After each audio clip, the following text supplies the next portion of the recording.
I wouldn't say I'm anywhere near like a perfectionist.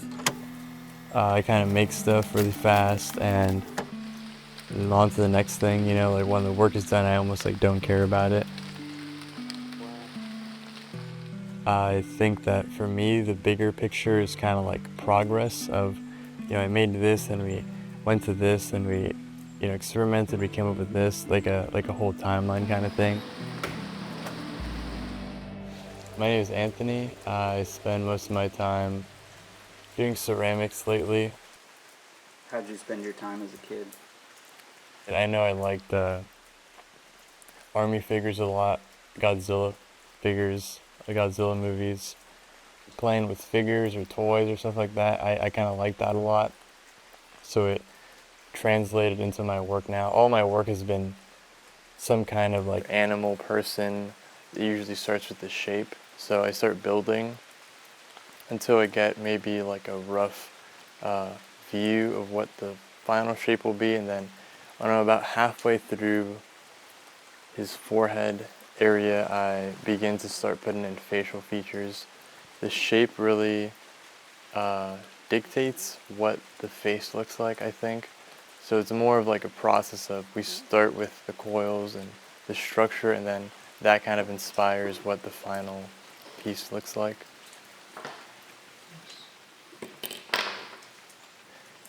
Something that's kind of exclusive to ceramic clay is the, I guess, memory the clay has when you're building, you're pressing, you're pinching coils up. That stuff stays there unless you wipe it away or change it. But even if you do wipe it away, there's still like some history there, you know, and that's a very important thing.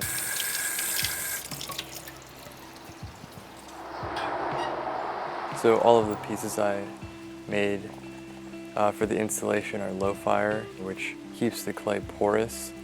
With low fire work, there's much more preservation and like fingerprints and mark making that I like. That once you go to a higher temperature, there's so much melting that stuff just kind of disappears. How you feeling about them?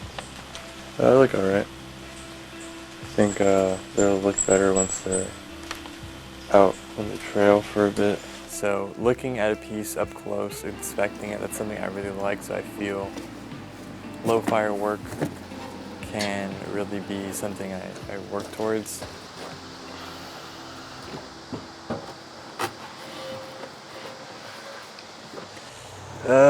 Hopefully I remember where the trail is. Here's the map. So if we get lost, we're okay. I think we have everything. The work becomes part of the environment, which is the goal with the installation. It's a nice kind of bonus, you know, it's part of the landscape now. That's another thing I really like about ceramics. It's a natural material. Even though we fired it, it's still stuff that came from the earth. So it's a very kind of like eco-friendly thing, even though it's not a finite resource. But the earth is basically, you know, made of, or some part of it is made of clay. Maybe this guy would go right here. That would be actually perfect. I think I would rather have people humored by my work than take it seriously.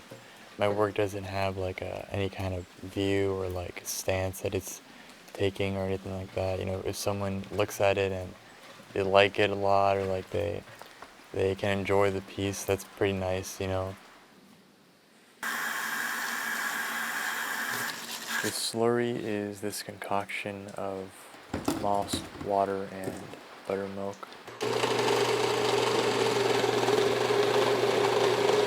So we're gonna brush that on the pieces. It's pretty moist, at least during the summer here, from what I've seen. So it should give a good like environment for the moss to grow on the pieces. I think that's cool that could happen.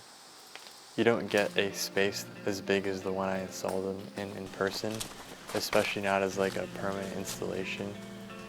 So I thought it was cool to put them out there, and also the environment can kind of maybe collaborate with the piece and do what it likes to them, you know.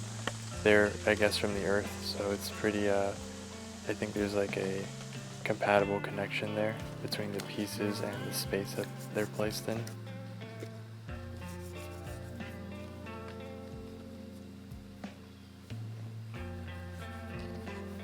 So hopefully they make it, you know, so we can see what they look like in a little bit. But in terms of leaving them behind, I think I'm perfectly okay with that.